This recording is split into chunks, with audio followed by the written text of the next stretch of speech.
welcome to Monday's edition of Just Parlays. I'm Jim Williams, and the man, the master, the parlay master himself, Chris King, is with us. Chris, how'd you have a nice weekend?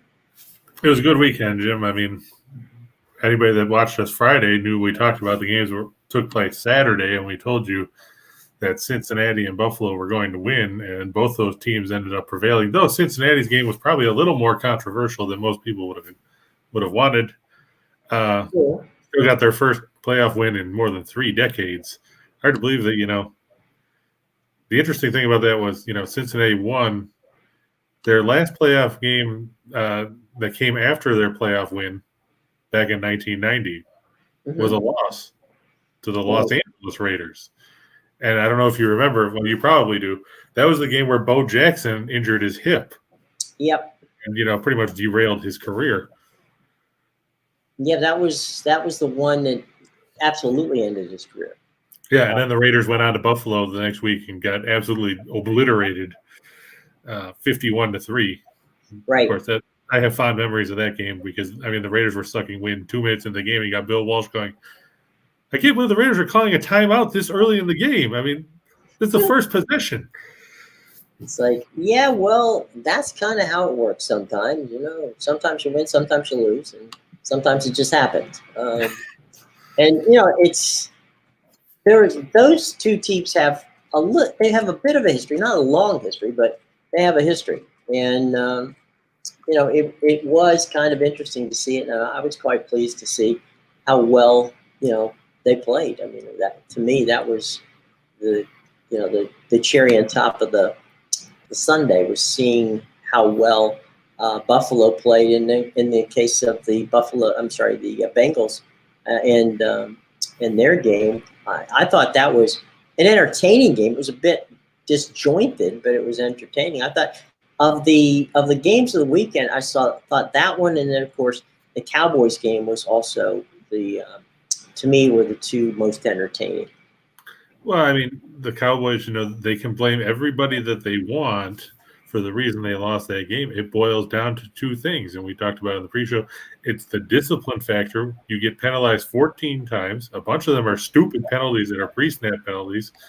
You get the stupid defensive holding call on 3rd down with less than 2 minutes to go on a play where the guy was nowhere near the ball in the first place. Right. And why do you try to run a QB draw knowing there's 14 seconds left? You have no timeouts. And then you want to blame the officials because of the fact that they didn't get the ball down fast enough. The bottom line is the rule states the umpire has to spot the ball before you can snap it. You don't hand the ball to somebody else. If Dak Prescott had any common sense, he could have handed the ball to the umpire right away. They could have got it spotted. Maybe they get a snap off. I don't know. But bottom line is with 14 seconds, he could have slid earlier. He didn't have to keep trying to go forward. He could have ran out of bounds.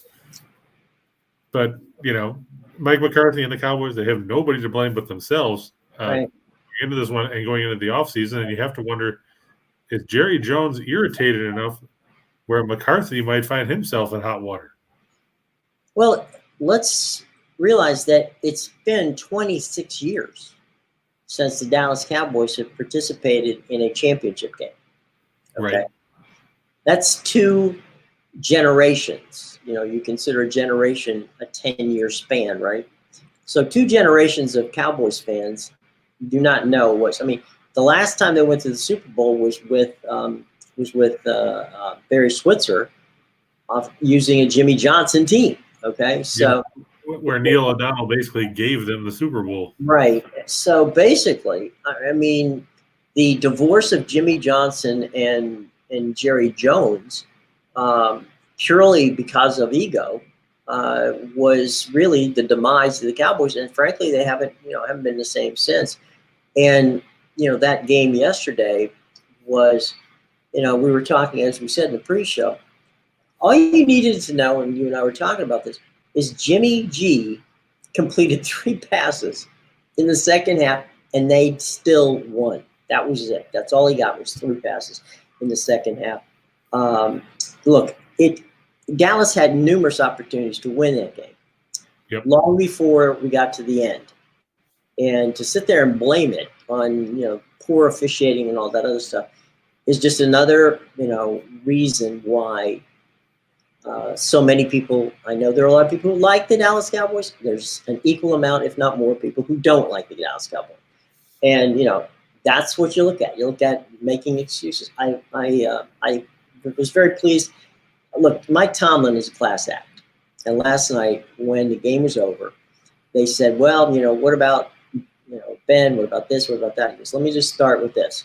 He goes, "The the Kansas City." Goes, "For those of you who do not understand football," he says, "the Kansas City Chiefs are better than we are." He says, "We played as well as we could play, and they beat us." And he goes, "And we could play them tomorrow, and they probably beat us again."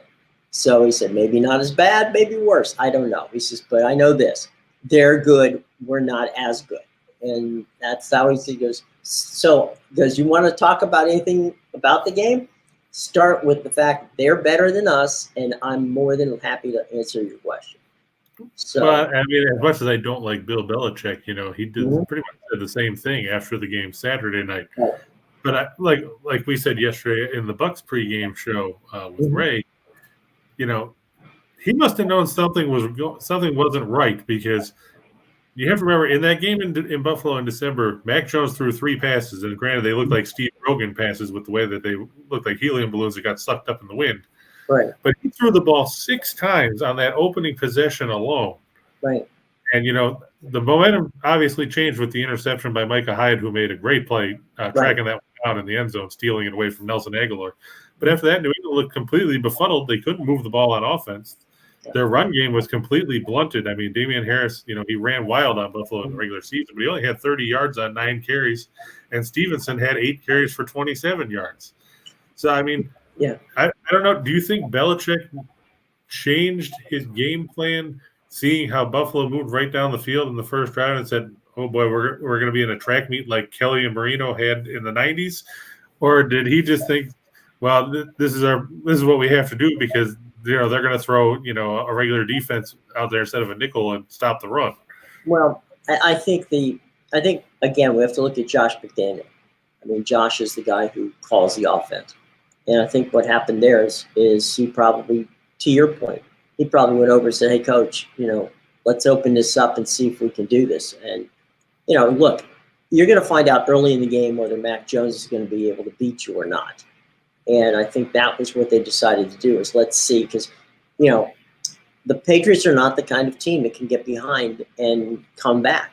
They're just, maybe from 7, maybe even from 14, but not the way that the Bills were running at them. To use a hockey line, they ran their first, second, and third lines out there and basically scored every time they went out.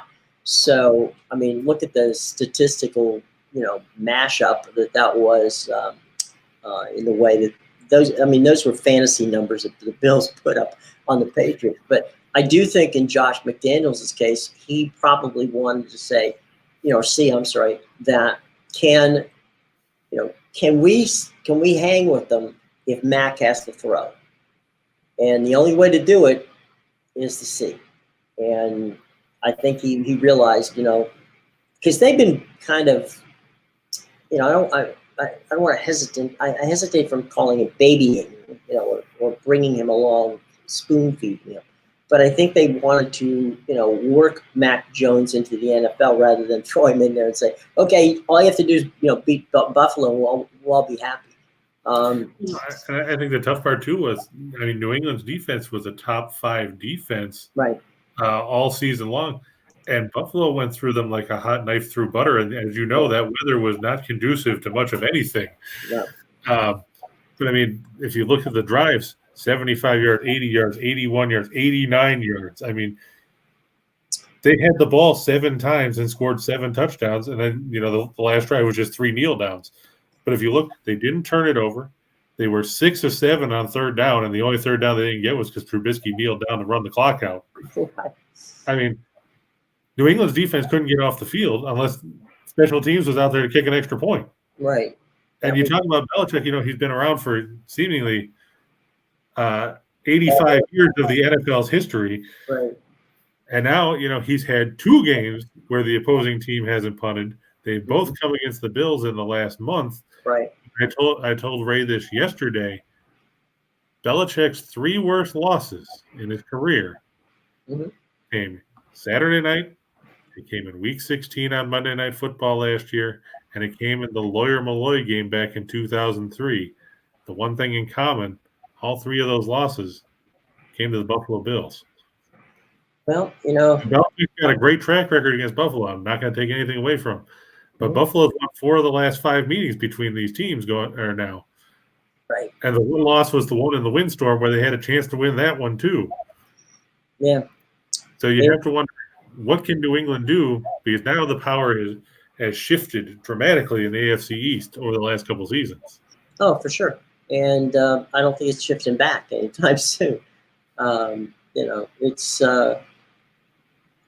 all good things, as the old saying goes, must come to an end. And doesn't much matter who you are, whether you're Vince Lombardi or you're, the geniuses of their time, supposedly. Unless you're John Madden, then you just retire. Yeah. You do what you do and you get, exit stage right. So anyway, it was a crazy weekend. Everybody had, I'm sure, had in our comments, I'm quite sure that they're going to let us know what they liked and didn't like about it. But we got a lot of games to get to, so let's get moving. But first, of course, we're going to talk about our buddies at Caesars, because they're fun to have with us, and we couldn't be happier to have Caesars Sportsbook, as part of our family. So let's talk a little bit about Caesars. All right. Now here's the deal. All right. When you make your first deposit, and you put your bet in at Caesars Sportsbook, either on the app or online, they're going to match that wager up to $1,000. That's right. Make your first deposit and bet using Caesars Sportsbook for the first time, either on the app or online, and they will match that wager up to $1,000. However, before you can get that deal, you must use the promo code VIDEOWINNERS to get the deal. All right. And that's because they are fans of ours at Winners and Whiners. Now, as we told you last week, okay, here's the cool part. If you're in New York, do they have a deal for you, my friends? It's called the Empire State Royal Welcome. You get $300 in bonus cash when you sign up and put in your deposit, and they're going to match that first deposit all the way up to $3,000. But again, you must use our promo code, and that promo code is Winners New. That's right, Winners New. So all of that, whether it's Caesars Sportsbook for Winners and Whiners outside the state of New York or inside the state of New York, they're going to give you money to play, and they're going to have fun because they like us here at Winners and Whiners, and we like them too. So once again, for those of you outside the state of New York, the key is promo code VIDEOWINNERS to get the deal. And to get the deal in the state of New York, you're going to want to use the code WINNERSNEW. Okay? Cool. All right. So, as we said before, the most important thing to remember too beyond this is that you must be 21 years of age to participate. And of course, Caesars and those of us right here at the good old folks at Winners and Whiners, we want you to know that you should always bet responsibly. All right? Okay. So, Chris, here we go. We're going to go, and we're going to go to the college hardwood. We're going to go to the Big Ten, and we have a good one tonight, and a team that we love to not necessarily love to bet on, but perhaps more bet against. And the Huskers are on that side of the coin. Yeah, that's right. Fred Hoiberg's Nebraska Cornhuskers are at home tonight in Lincoln as they take on the Indiana Hoosiers. Mike Wood's done a good job with his alma mater. They're 12-4 this year. The bad side is they're 0-4 on the road, but they're facing a Nebraska team that's 6-12 overall, and they're 6-6 at home, including that loss to Western Illinois back at the beginning of the season. Indiana's 116th in scoring offense at 74.9 points a game. They're 28th in field goal percentage at 48%. They're 31st in rebounding, pulling down almost 40 boards a night. Meanwhile, Nebraska, we've talked about it repeatedly. They are horrible on the defensive end of the floor, Jim. They're 346th in scoring defense, giving up better than 79 points a game. They're 251st in field goal percentage. They give up 9.8 3-pointers a game, which is 353rd in the nation. And opposing teams shoot 36% from beyond the arc. If that wasn't bad enough, Nebraska is third worst in the nation when it comes to giving up rebounds at 43.3 boards a game. Indiana, they ride the inside game with Trace Jackson Davis. It's kind of like Kofi Cockburn, only he's a little bit smaller. But Right. with Nebraska, it doesn't matter. They have no size. Indiana's first in the nation in effective field goal percentage defense at 41.6%.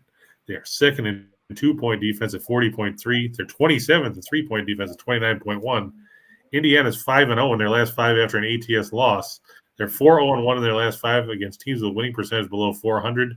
Nebraska 8-20 in their last 28 against teams with a road winning percentage below 400. A couple more interesting stats that I didn't put on the page so you wouldn't miss them. Indiana 6-1 in their last 7 as a favorite, and 22-6-1 in their last 29 against teams with a losing record.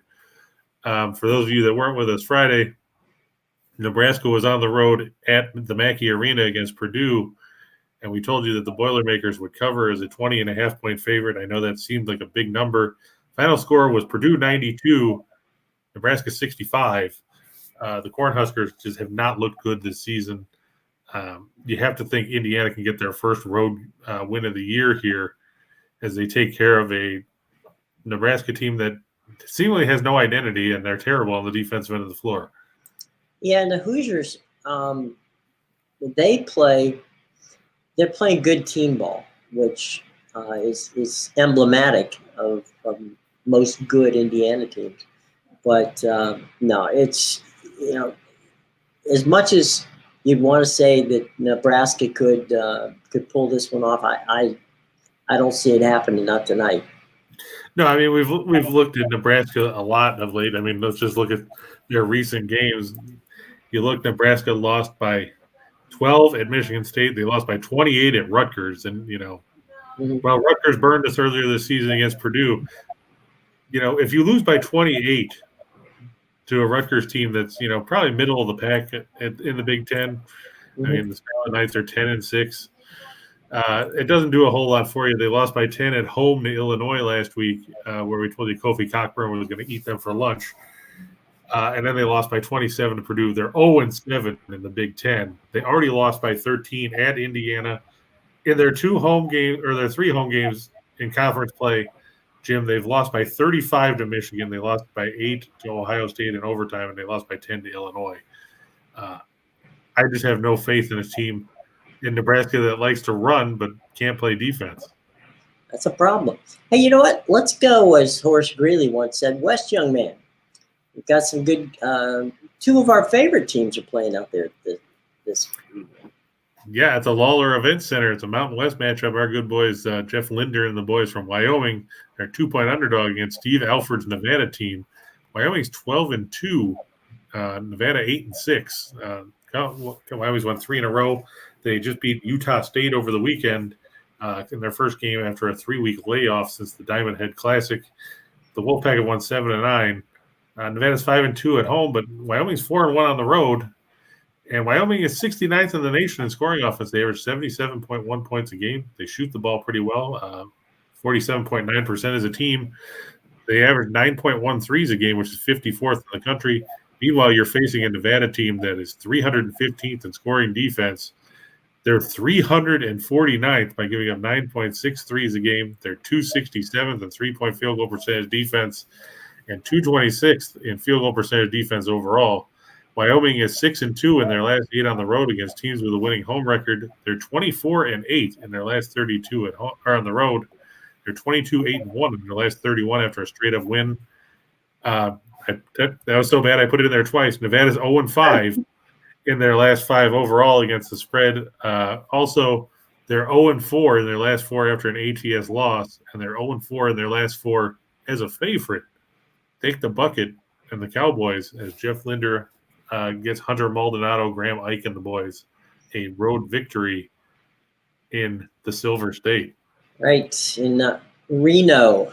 So, all right, it's fun to be out in Reno, but I think it's time that we head east and we go to what might be called the SAT game of the evening, as the Harvard Crimson takes on the green of Dartmouth, and it's a color game, red versus green, and the Crimson seem to be the better on this end, right? Yeah, and as Marv Levy would say, and he went to Harvard, where else would you rather be than right here, right now? Well, Right. if you're Dartmouth, you'd probably rather be, somewhere else. But the Crimson 9-5 for Coach Tommy Amaker. Dartmouth 4-10 this year. The Big Green is just 2-2 at home. Harvard's 2-3 on the road.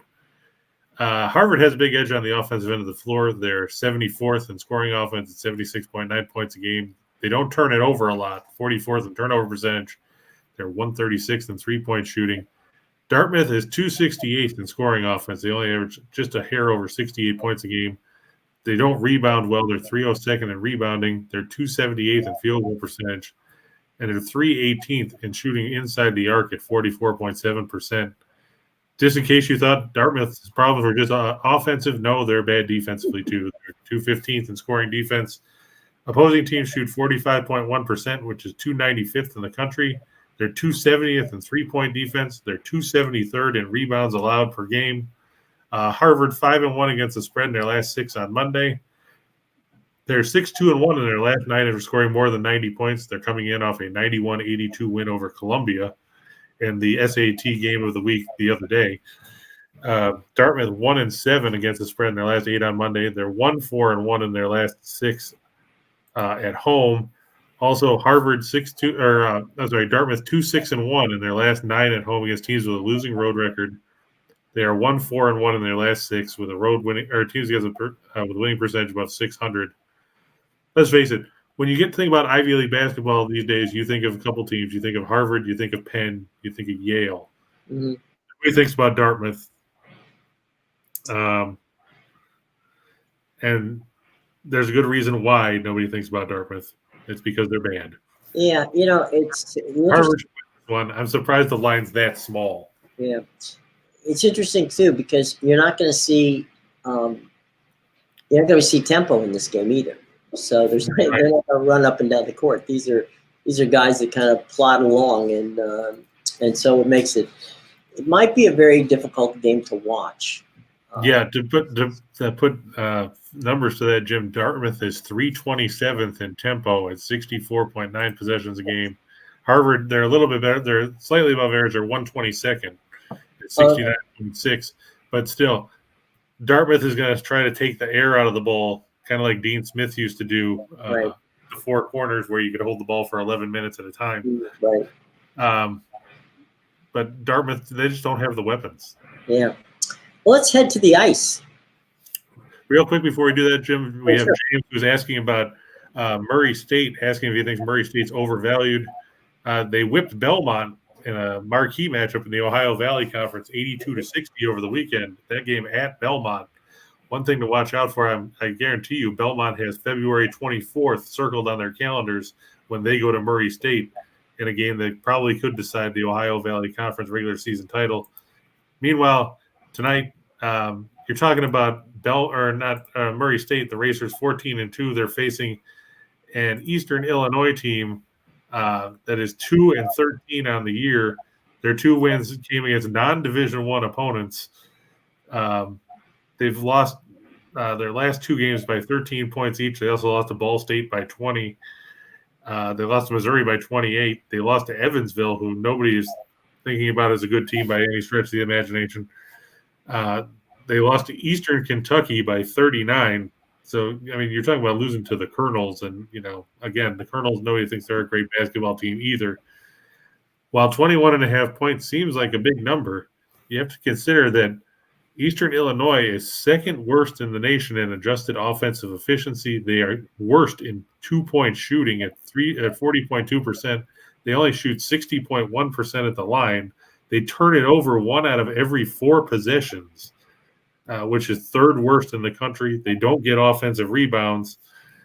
Murray State would probably have to go extremely cold from the floor in order to not cover the line in this game. You have to think the last few games for Murray State. They beat Southeast Missouri State by 25. They beat Tennessee State by 23. They beat Belmont by 22.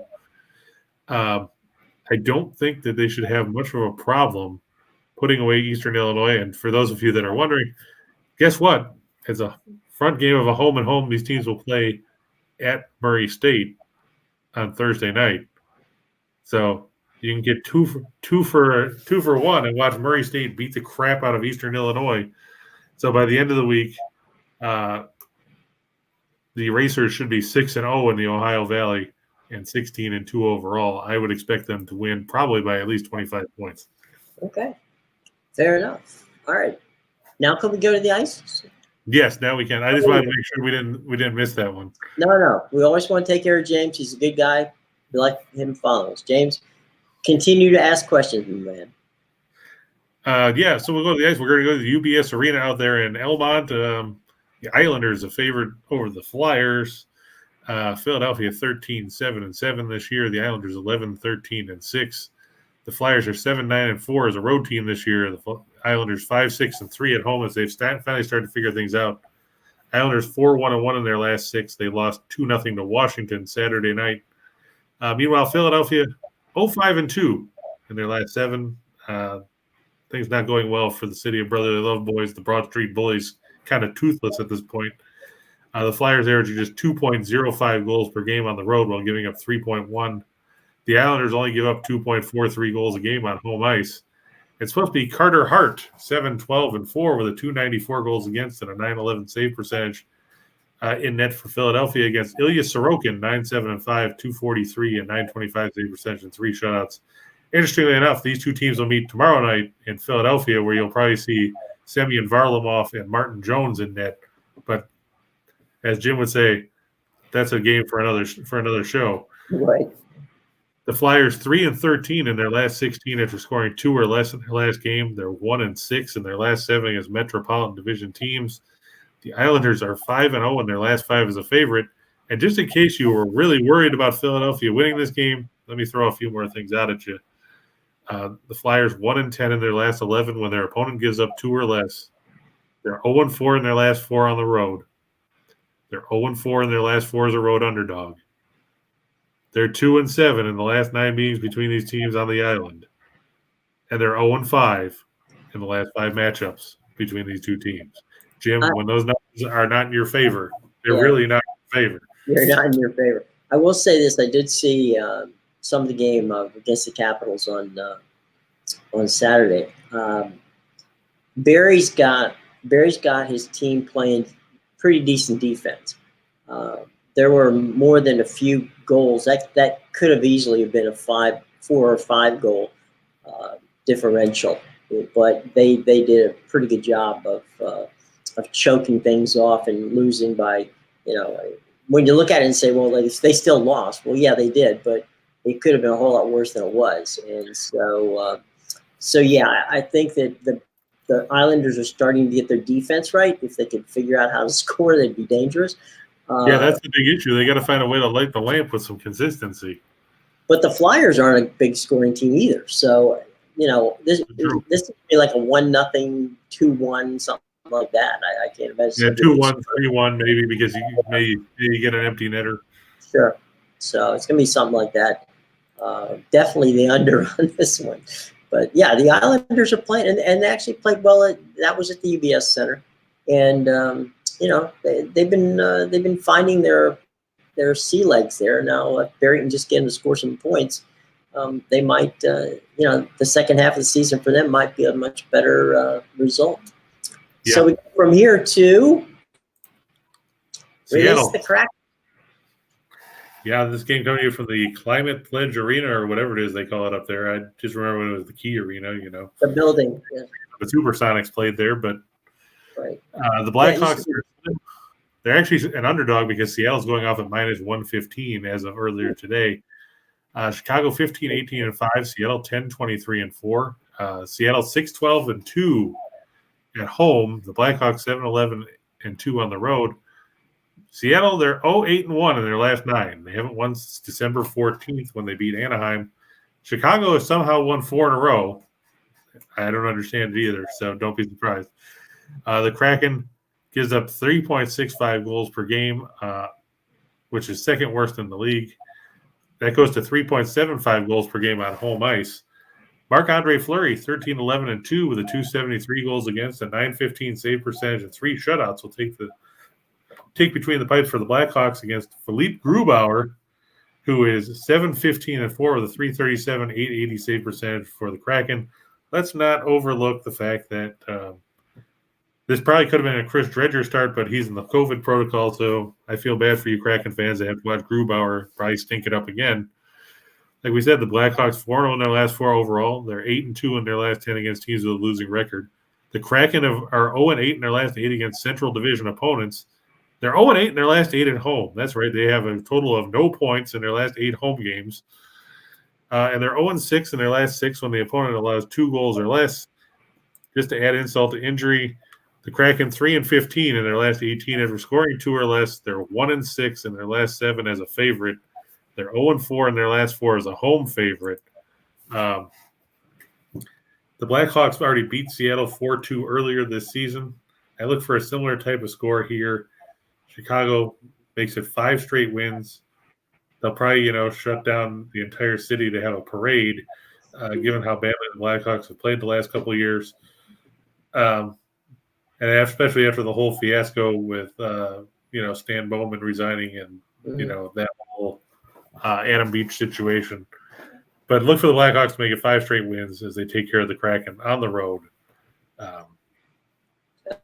Seattle, at least the beer will be, got some problems. now, like I said, at least the beer will be cold for the Kraken fans. All right, so the Blackhawks over Seattle. Let's go to the next one. Yeah, and that's St. Louis and Nashville. That game coming to you from the Enterprise Center in St. Louis. The Predators 24-12-3, the Blues 22-11-5. These are 2 of the teams near the top of the Central Division. The Blues 15-4-2 at home this year. The Predators 13-6-3 on the road. Both teams coming off losses. Nashville lost 4-3 in overtime to Boston. St. Louis had their 13-game point streak at home. They were 12-0-1. Upended as they were beaten in a wild game Saturday night by the Maple Leafs. They lost 6-5. One of those goals that you see the replay and you wonder how in the world it went in from the angle that it was shot at. It kind of reminded me when Joe Nieuwendyk beat Patrick Lalime from an angle like that back in Game 7 of the 2003 Eastern Conference first round of the playoffs, in a game that pretty much doomed Lalime in Ottawa for the rest of his life. It's just one of those fluke goals where you shoot it from such a ridiculous angle that you have no idea how it skipped through. But I think that they'll shake that off. UC Saros 20-10-2 with a 235 goals against, a 926 save percentage, and 2 shutouts for the Preds. Jordan Binnington 11-8-3 with a 305 goals against and a 906 save percentage with 1 shutout in net for the Blues. Blues 5th in the league in goals per game at 3.45. Nashville is 14th at 3.08. Predators 7-19 in their last 26 when their opponent gives up at least 5 goals in their last game. The Blues 4-0 in their last 4 as a favorite. 4-0 in their last 4 against the Western Conference. 6-1 in their last 7 on Monday. In addition, the Blues 12-2, well 12-1-1 technically in their last 14 at home. They're 14-3 in their last 17 as a home favorite. They're 4-1 in their last 5 against Central Division opponents. And Nashville, they're already looking ahead because they have to play tomorrow night at home against Bruce Boudreau and the Canucks. It'll be the 3rd game in 4 nights for Nashville. Maybe they get caught looking ahead a little bit to get home, and the Blues get the victory on home ice. Wow. So you look at Saros' numbers up there, and it's like that's money right there. That guy, 20 of the 20 some odd wins they got through him, with him in the pipes. So time to head to the association, right? In just a second, I see we've got a couple more guys asking about college basketball here real quick, so we'll touch on those briefly. We've got Nathan asking about Merrimack taking on let me double check who I've got here because I've got a bunch of tabs. Merrimack facing Mount St. Mary's. Merrimack, they're coming off a 62-46 loss to St. Francis of Pennsylvania Saturday. It snapped a 4-game win streak for the Warriors. Mount St. Mary's comes in with a unexciting record of 5-10. Dan Engelstad's boys coming off a 73-66 road loss to Bryant. Looking at the way things have gone for Mount St. Mary's, they are 1-4, 1-6. They're 2-8 on the road. Their 2 road wins came over St. Francis of New York. Nothing like getting those confused. And of course, they beat another one of our favorite teams when it comes to fading in the sport. They beat Robert Morris in overtime back in November. I'm surprised, really, that Merrimack's not favored by more points in that game. I mean, it's only 3.5. I guess they're expecting this one to be a defensive slugfest. Neither team necessarily runs all that much. It's actually down to 3 points now. Merrimack is 17th in the nation in scoring defense, but they're 3rd worst in scoring offense. Meanwhile, Mount St. Mary's is 352nd in scoring offense. The total is only 119.5. So, I mean, if you get to 60 points, you should win. I think Merrimack will pull that one out, especially playing at home. Mount St. Mary's, they're a little worse defensively than Merrimack. And, yeah, those are some ugly offensive numbers when you look at them. They're having an off here at the Mount. Mount St. Mary's usually is a pretty respectable program, but not this time around. Yeah, when Jimmy Phelan was there. Yeah. Mm-hmm.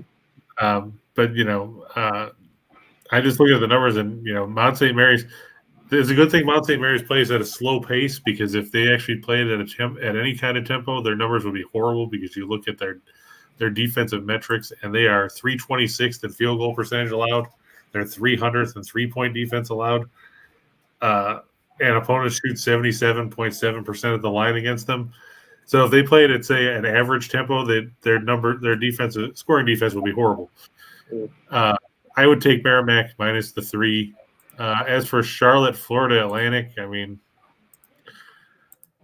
Jim, you know Dusty May's team probably better than I do. I mean, I know it's not South Florida, but yeah, no. Look, Charlotte has a good team this year, a decent team, I should say. Florida Atlantic, be honest, I'd stay away from it. But if I had to pick, I'd pick Charlotte. Yeah, Charlotte's won 4 straight. They just came off a home sweep of UTEP and UTSA. Florida Atlantic, they lost at Middle Tennessee. They lost to UAB. They've also lost to High Point and VCU. They've lost 4 of their last 6. Their only win of substance in that 6-game stretch came over Marshall on the road. And their other one was over, I think this was probably Ray's alma mater, Florida Tech. Not a Division I program. No, it's not. Florida Atlantic really hasn't beaten anybody. 3 of their 8 wins are against non-Division I teams. Their best win was where are they playing this game? They're playing this one down in Boca Raton. Okay, I still would take Charlotte. I agree with you. I mean, I think that Charlotte, is probably the better team. I'm not thrilled about either side, just because, Charlotte has to prove that they can win on the road. But, I mean, they're getting 4 points. If I can see if Florida Atlantic wins, they'd probably win by 2 or 3. I can't see them winning by any more than that, just because of their issues. We just talked about Mount St. Mary's with issues defensively. Florida Atlantic is 274th in field goal percentage defense. They're 346th in three-point defense. Those numbers just don't bode well when it comes to playing late in the season, especially in conference play. That might be one to just that one might be one to stay away from tonight. Maybe that's the safest. Sometimes the best bet you make is the one you don't make. And I don't know, you're the expert there, Chris. But as I say, sometimes you look at it and you go, not tonight. Yeah, there's some of those games where you need to stay away from as opposed to chasing them. Just because, like Pat Toomey said in the book, and then they made it a movie. And we could just extrapolate it on any given Sunday. Mm-hmm. Sure. Anything can happen, and it's the same thing here. Only just change it to Monday. Correct. Or whatever day you feel like changing it to. Fair enough. Okay, we're going to go to the association, and when there's more questions, we'll answer. The Suns, Yep, are our favorite teams. Yep, they're going down to San Antonio to play the Spurs. Phoenix 33-9, the Spurs 16-27. San Antonio's 8-12 at the AT&T Center, which is got to be disturbing for Greg Popovich. Phoenix 16-4 on the road. They're third in scoring offense at 112.3 points a game. They are fifth in scoring defense. Meanwhile, San Antonio, they're ninth in scoring offense, so they can score some points. The problem is they don't stop anybody. They're 23rd in scoring defense at 111 points a game. They're 21st in field goal percentage defense, and they're 21st in three-point defense. I get the Suns are playing the second game of a back-to-back, but they waxed Detroit yesterday 135-108 in a game that was probably over by the time you went to go get a snack. Phoenix 4-0 in their last four against teams with a winning percentage below 400. 4-0 against the spread in their last four against teams with a losing record. 4-1 in their last five after a straight-up win. San Antonio 1-4 in their last five against teams with a winning record. They're 3-7 against the spread in their last 10 overall. They're 3-7 in their last 10 after an ATS win, and they're 1-4 in the last five games against teams with a winning straight-up record. I think this line is only as low as it is because of the fact that that Phoenix played yesterday in Detroit, but there was a 1:00 tip, and they were still in the Central Time Zone. Right. So, I mean, you have to think that it's going to work in their favor. As to the question about DeAndre Ayton, the latest injury report, let me double-check it because Phoenix had to submit a new one by now. I tend to keep them on my screen because God knows something will change when I go to write something up. For Phoenix, I don't see Ayton listed as questionable. They might have cleared him. I'll double check real quick here. One other spot. While you're looking, all you really need to know about this game is that first line. The Spurs 33-9. I'm sorry, the Suns 33-9. The Spurs 16-27. Yeah, the injury report that I'm looking at has Cameron Johnson as questionable with an ankle injury. Abdel Nader is questionable with conditioning coming back off the COVID list. And then Frank Kaminsky and Dario Saric are both out, but they've been out forever. Yeah. Meanwhile, San Antonio, Jakob Poeltl is questionable with a back issue. Zach Collins still hasn't played all season. Now they're targeting late January. Tyus Jones has been in the COVID protocols. I don't see Ayton popping up in that case. So yeah. All right. Now, granted, something could change, but as of the last injury report that came out, Ayton's not on it. Well, let's move on. We'll move to Dallas and Oklahoma City. I know everybody loves the Thunder. Dallas 24-19 on the year. Oklahoma City 14-28. Thunder 6-14 on the road. Dallas 12-8 at home. The Thunder, we always pick on Orlando offensively, but Oklahoma City's last in the league in scoring offense at 100.8 points a game. They're 29th in field goal percentage at 41.8, and they're last in three-point shooting. Meanwhile, they have to contend with a Dallas team that's third in scoring defense at 102.7 points per game, 16th in field goal percentage defense, 11th in three-point defense. And in case everybody's wondering, Kristaps Porzingis, Boban Marjanovic, Luka Doncic, Tim Hardaway, all those guys are not on the injury report. The only guy that Mark Cuban's guys list is Reggie Bullock. He's questionable with a sore knee. Meanwhile, for the Thunder, Isaiah Roby and Theo Maledon are down in the G League on assignment. Kenrick Williams still in the health and safety protocols. So nothing to worry about there from an injury perspective for Dallas. The Mavericks 6-0 in their last six when their opponent allows at least 100 points. 4-0 in their last four as a home favorite. They're 4-0 in their last four on one day of rest. They're 4-0 in their last four at home, and that bottom line just damns Oklahoma City. They're 0-7 against the spread in the last 7 meetings in Dallas. They're 4-10 against the spread in the last 14 meetings overall. Meanwhile, Dallas 6-1 against the spread in their last 7 overall and 5-1 in their last 6 after a straight up win. I mean, we just saw the Mavericks completely decimate Memphis and end their 10-game winning streak late last week. You have to think they can come home and take care of business against an Oklahoma City team that is, well, at the bottom of the Northwest Division.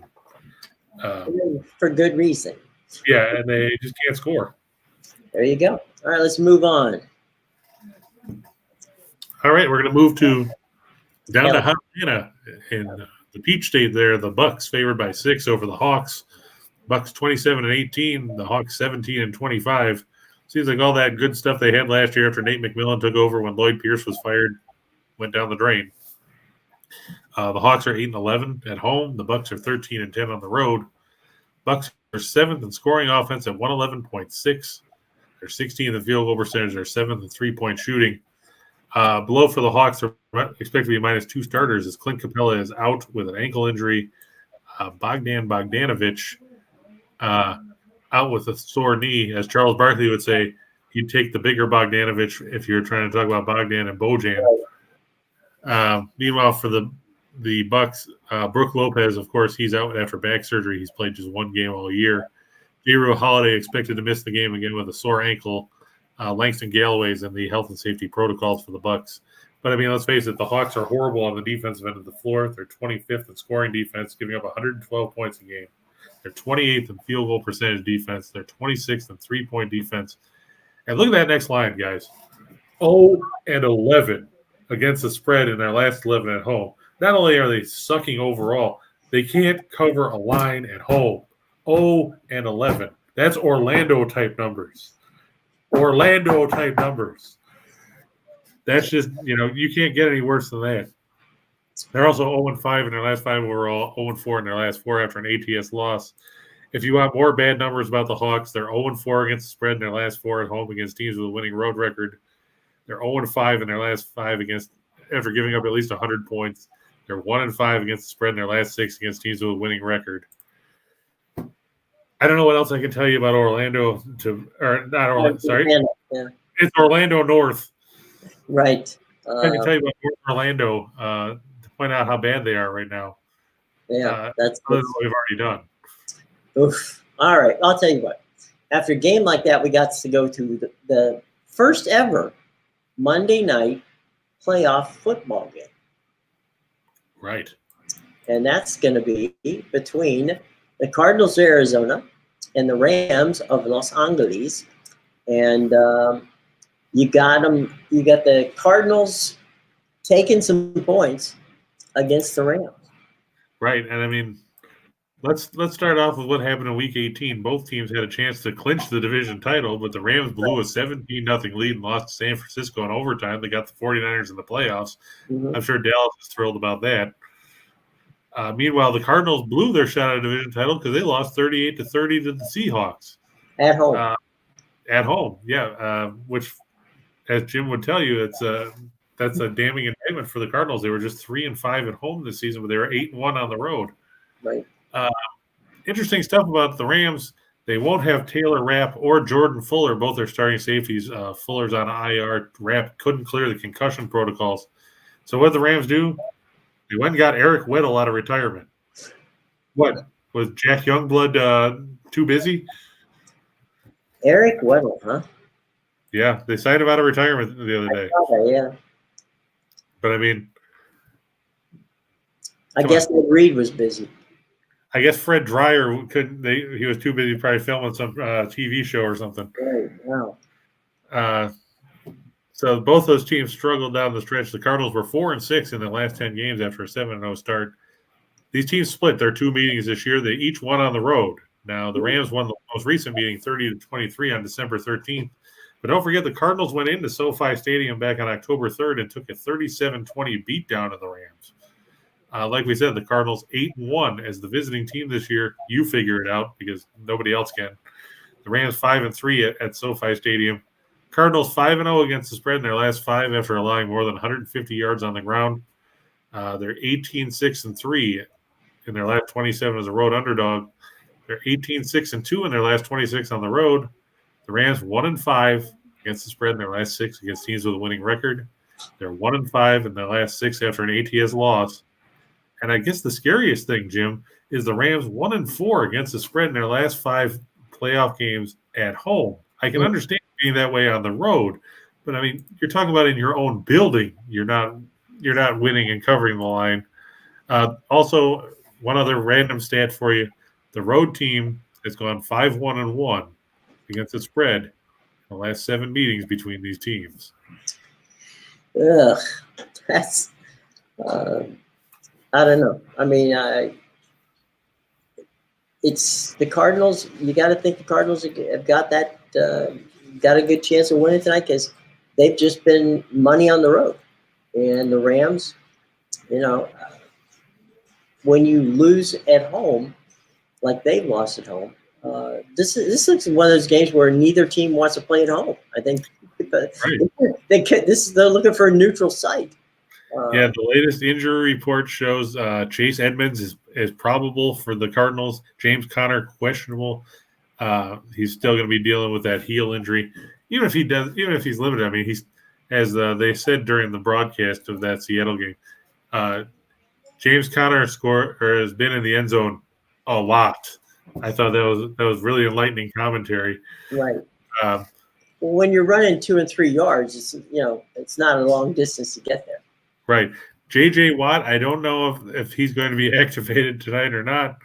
I didn't say about it being activated. But no? It might be a last-minute thing. Yeah. Isaiah Simmons questionable with a personal issue. I imagine he'll be back. I can't imagine that he would want to miss a playoff game. For the Rams, Van Jefferson dealing with a shoulder injury. Other than that, they're relatively healthy. Stafford's dealing with that toe issue, but I don't think that's going to stop him. Leonard Floyd's not going to be stopped with a back. I mean, let's face it, it's win or go home time. So if you can drag yourself out on the field, and I'm sure and you can attest to this, Jim, because you remember the Rams with Jack Youngblood playing with that broken leg. Right. Yeah. I don't think any of these guys would be able to look at themselves in the mirror if they were dealing with a hangnail and couldn't play. No, it's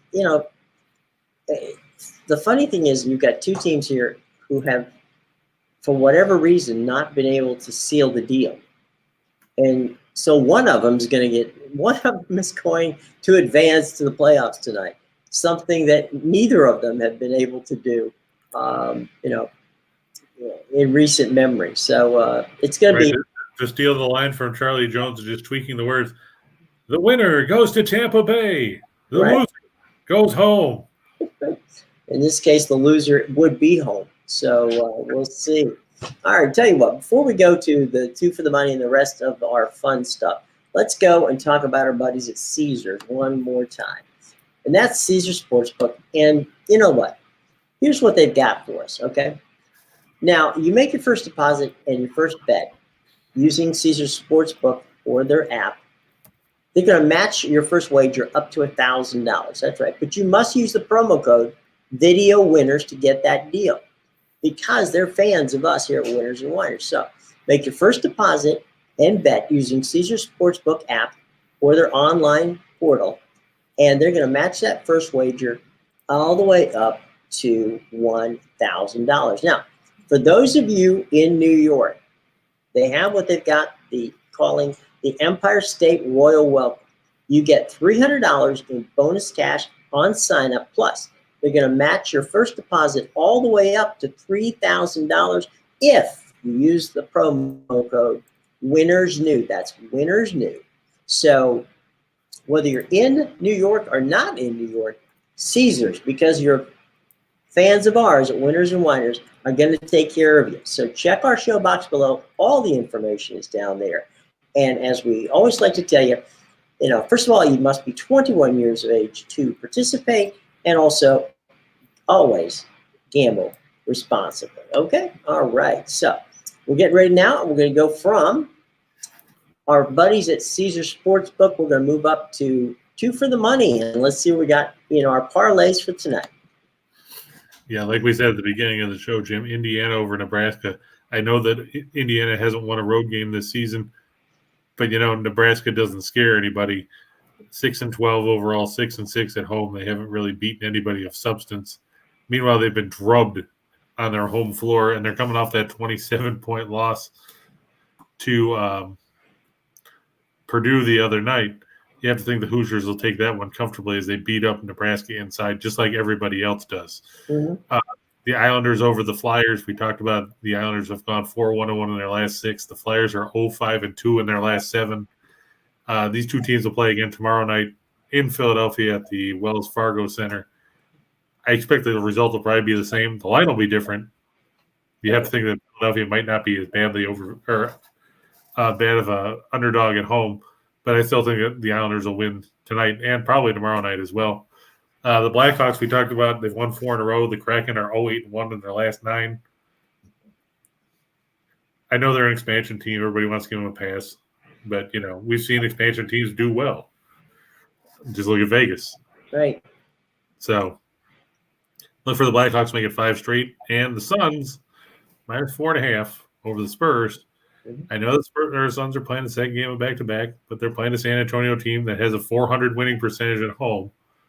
Meanwhile, the Suns have an 800 winning percentage on the road, and they didn't really have to exert much effort to beat Detroit yesterday, winning by 27 in a game that probably wasn't that close even. So look for the Suns to prevail in San Antonio. 4 for the money.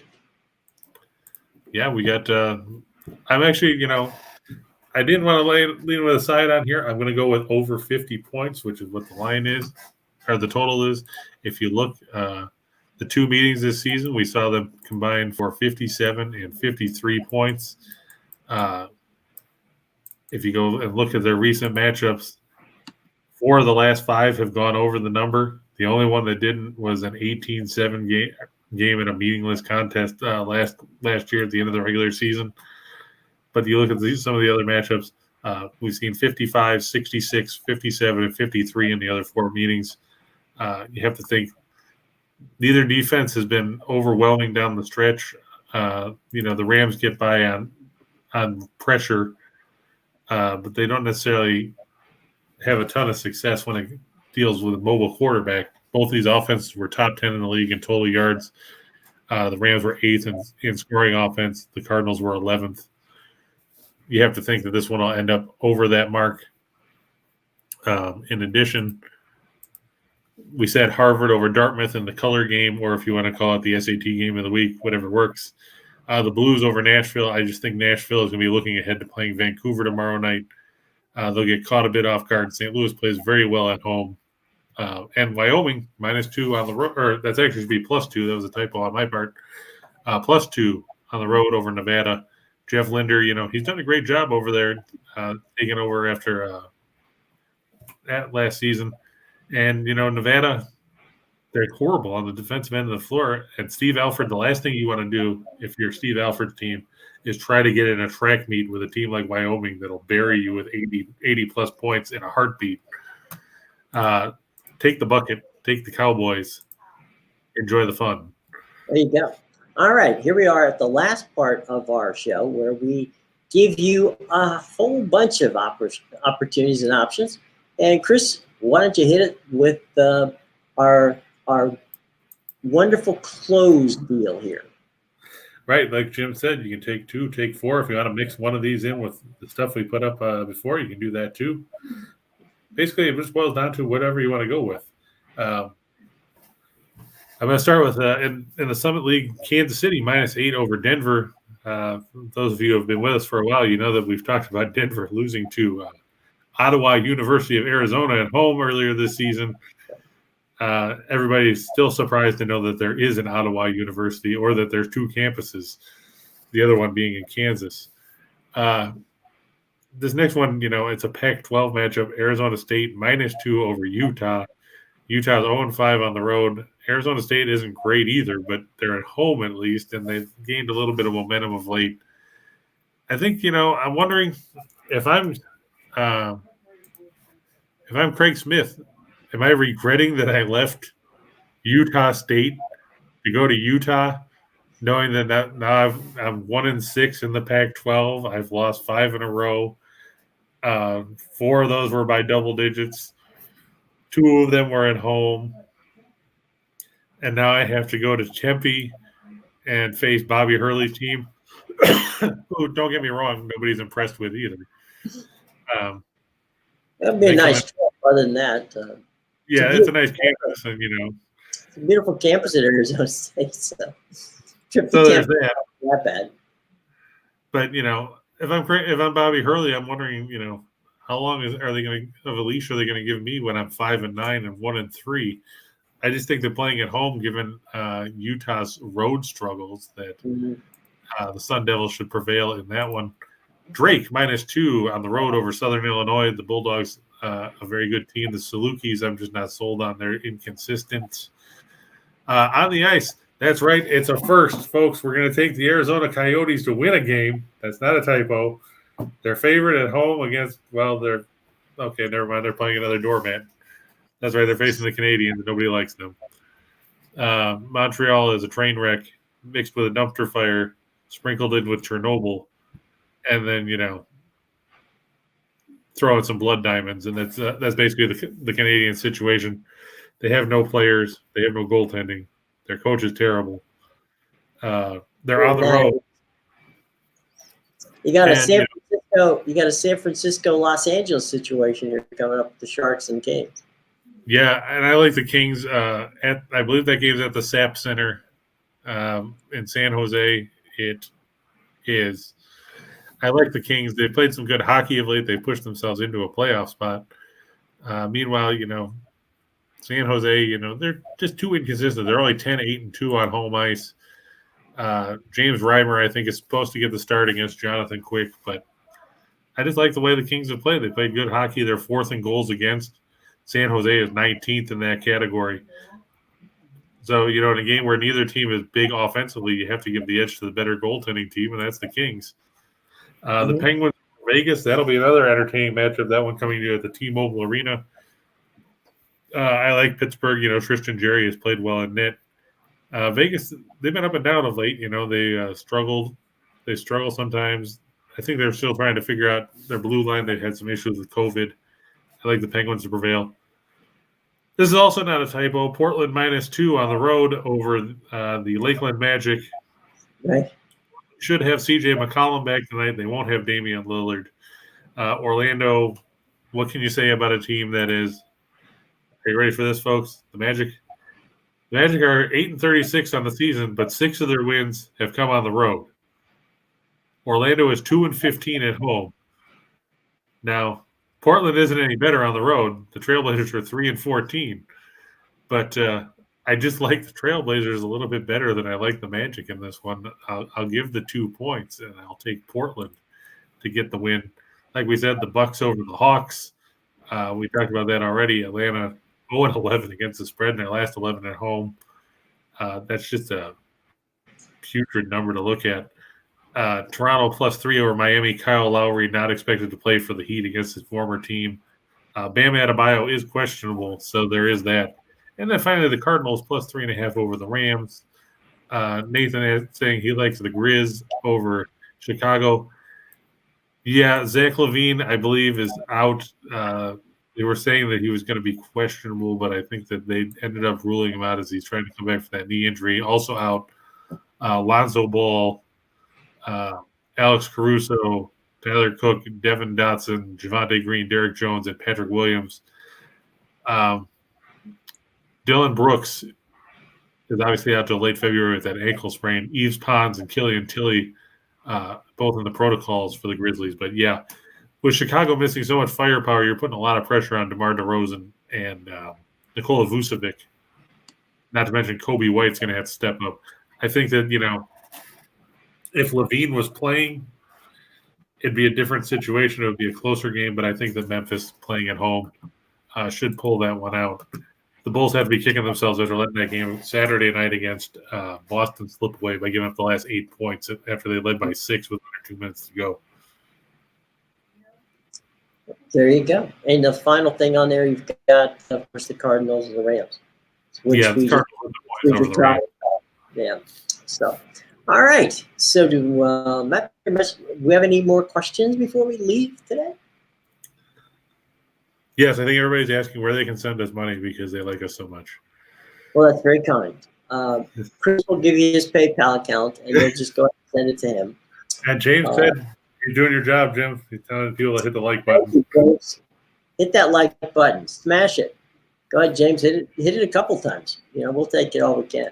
Guys, we really appreciate you dropping by. It's been a lot of fun. It's always fun to have you here. It's always fun to debate with you when you think we're wrong, there's nothing wrong with that. Speaking of, the biggest guy who complains isn't here today because we had a good day Friday. Amazing how that works. Well, that's the way it works. We'll forgive Ray this time. Just kidding. But like Jerry the King Lawler says, I don't come to Burger King and tell you how to make a Whopper. Well, it's true. You don't. All right. Well, everybody, enjoy your games now, whether you're watching college basketball, the association, which has been on all day and will continue into the night, and, of course, the very rare, first of its kind, I should say, playoff Monday night football game. In the next 5 years, we'll probably have playoff games on every night, but playoff game Monday night, Cardinals, and they're headed to SoFi to play the Rams in Los Angeles. So, hey, don't forget at 3 o'clock, our good buddies Steen and Reichel will be back to tell you about all the stuff that happened, and Steen will probably tell you how great the Chiefs are for beating a team that squeaked into the playoffs because Indianapolis couldn't beat Jacksonville. There you go. Yeah, they're coming up at 3 o'clock right here on Winners and Whiners Sports Betting Network. Back to the window with Scott and Scott, and until tomorrow when we come back and we'll do some post-mortem on what happened last night. Well, tonight, I guess it would be, with Cardinals and the Rams, as well as other things that we may have gotten right or wrong. And then we'll start all new, because that's the way it works here, okay? All right, folks, for my buddy, Chris King, I'm Jim Williams saying, so long. We will see you tomorrow, 1:30. Be here.